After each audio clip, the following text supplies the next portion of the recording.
అత్తయ్య, ఇంట్లో అందరూ లేచినా వీళ్ళు లేవలేదంటే మనం భయపడినట్టు జరుగుంటుందంటావా? నాకు అదే డౌట్ కొడుతుంది సింధు. మామూలుగా ఈ టైంకి లక్ష్మి లేచి అందరికీ టీలు కాఫీలు ఇచ్చేస్తూ ఉండేది. ఇవాళ మాత్రం ఇంకా లేవలేదేంటి?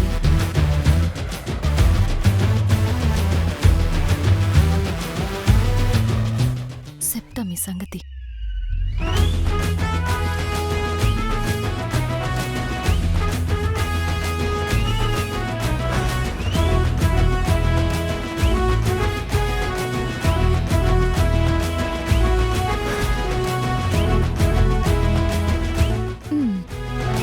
నన్నిట్ట చూసారంటే ఆళ్ళగుండలు గబక్కున కిందకి జారిపోతాయి.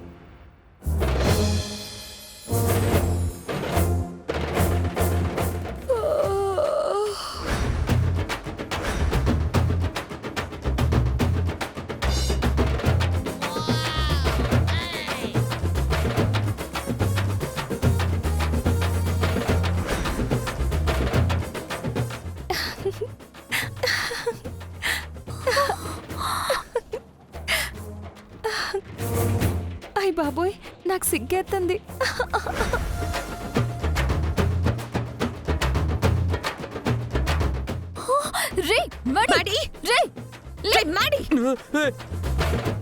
ఏం జరిగింది? ఏం జరిగింది? ఏం జరిగిందని మేం కదరా అడగాలి? ఒరే మ్యాడీ, నైట్ ఏం జరగలేదని చెప్పరా? ఏం జరగలేదు అత్తయ్య. ఒరే మ్యాడీ, ఆ శ్రీలక్ష్మి అవతారం, నువ్వు నిద్రపోతున్న విధానం, ఈ గదిలో ఈ వాతావరణం చూస్తుంటే ఏమీ జరగలేదని ఎలా నమ్మాలరా? నీ మీద ఒట్టు అత్తయ్య, నైట్ ఏమీ జరగలేదు అత్తయ్య. ఆ ఎర్ర బస్ వెళ్ళి కింద పడుకుంది, నేను బెడ్ మీద పడుకున్నాను. ఇప్పుడు మీరొచ్చి లేపే వరకు నాకు మెలకువే రాలేదు. బాగా నిద్ర పట్టేసింది అత్త. అంత ఈజీగా ఎలా మేనేజ్ చేసావురా? నేనేం మేనేజ్ చేయలేదక్క. నేను వెళ్ళి కింద పడుకున్నాను. నేను అలా కింద పడుకోవటం చూడలేక తనప్పుడు అలా వచ్చి కింద పడుకుంది. నేను వెళ్ళి మంచం మీద ప్రశాంతంగా పడుకుంటాను, నువ్వు ఇక్కడే పడుకో అన్నాను. అంతే, హాయిగా నిద్రపోయాను. ఓహో, అంటే అది నీ మీద సానుభూతి ప్రదర్శించిందన్నమాట. గుర్తుంచుకో మ్యాడీ, సానుభూతి నుంచే ప్రేమ మొదలవుతుంది. నిన్ను వల్లో వేయడానికి ఆ శ్రీలక్ష్మి ఈ దారిలో నుంచి వస్తున్నట్టుంది. అలాంటిదేం లేదత్తయ్య.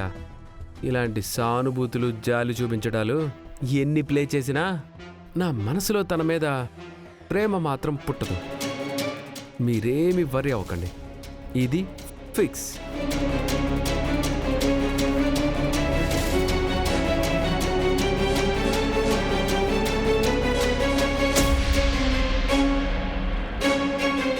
మన మ్యాడీ సంగతేమో గాని ఆ లక్ష్మిని మాత్రం తక్కువ అంచనా వేయడానికి లేదు సింధు. ఏదో ఒకటి చేసి లక్ష్మిని ఇంట్లో నుంచి వెళ్ళగొట్టాల్సిందే. అలా వెళ్ళగొట్టాలంటే మీకు సాయంగా నేను ఇక్కడే ఉండాలత్తయ్యా. మీకు నేను తోడైతే ఖచ్చితంగా ఆ లక్ష్మిని మ్యాడీ జీవితంలో నుంచే కాదు, ఈ ఇంట్లో నుంచి కూడా బయటికి పంపించొచ్చు. అలా జరగాలంటే ముందు నాకు డివోర్స్ రావాలి. డివోర్స్ కోసం మంచి లాయర్ని మాట్లాడమన్నాను. మాట్లాడావా? ఆల్రెడీ చెప్పుంచాను, ఇప్పుడు ఒకసారి మాట్లాడతాను. నువ్వు వెళ్ళి ఫ్రెష్ అయ్యి ఆ గోపాల్ని కూడా రెడీ అవ్వమని చెప్పు. సరే అత్తయ్య.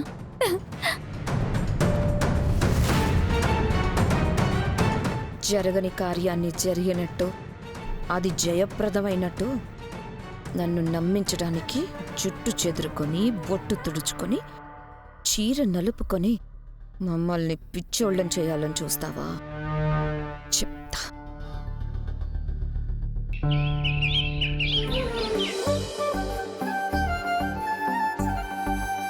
పెద్దయ్యా, హారతి తీసుకోండి పెద్దయ్యా.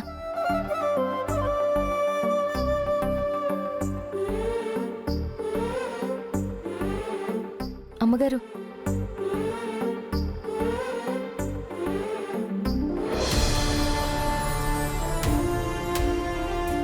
గోపి, మనం నేను వెళ్తుంది లాయర్ని కలవడానికి కాదు, షాపింగ్ చేయడానికి. అర్థమైందా? అర్థమైంది. నువ్వు ఇలా సైలెంట్గా ఉంటే కుదరదు. యాక్టివ్గా సమాధానం చెప్తేనే తాతయ్య వాళ్ళు నమ్ముతారు. చెప్తావుగా? మీరెలా చెప్తే అలాగే సింధుజాక్షి గారు. అందరి ముందు మీరు గారు అని పిలవకు. అలాగే.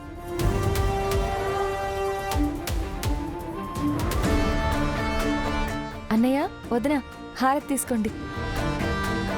బయటికి వెళ్తున్న సమయానికి మీ చెల్లి హారతి తీసుకొచ్చింది. అంతా మంచిగా జరగాలని కోరుకుంటూ హారతి తీసుకోండి.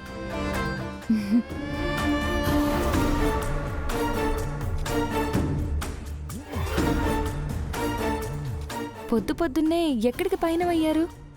ఆ, ఆ, ఏం లేదు లక్ష్మి. మీ అన్నయ్యకి సిటీ చూపించి వస్తూ వస్తూ షాపింగ్ చేసుకొని వద్దామని బయలుదేరాం. మీరు మాట్లాడండి, చెప్పండి. అవును లక్ష్మి, మీ వదినేదో కావాలని అడిగింది. మన ఊళ్ళో అన్నీ దొరకవు కదా అని ఇక్కడే తీసుకుందామని చెప్పాను.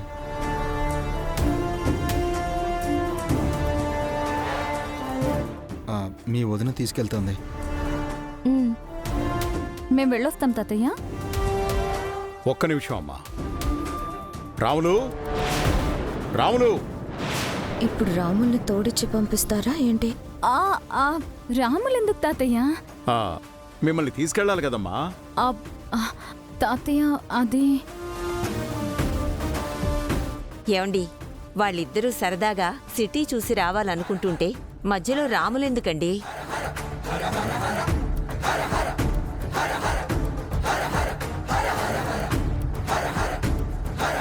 సింధుజాక్షికి కారు నడపడం వచ్చు కాబట్టి వాళ్ళిద్దరినే వెళ్ళనివ్వండి.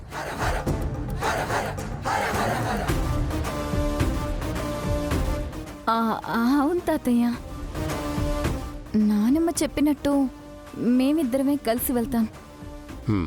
సరే, జాగ్రత్తగా వెళ్ళిరండి. సరే తాతయ్య, వెళ్ళొస్తాం. ఆల్ ది బెస్ట్ అక్క.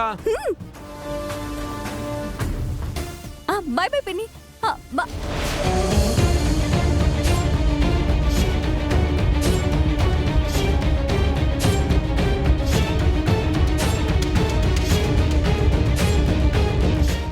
ఆల్ ది బెస్ట్ చెప్తున్నారేంటి మధు బాబు?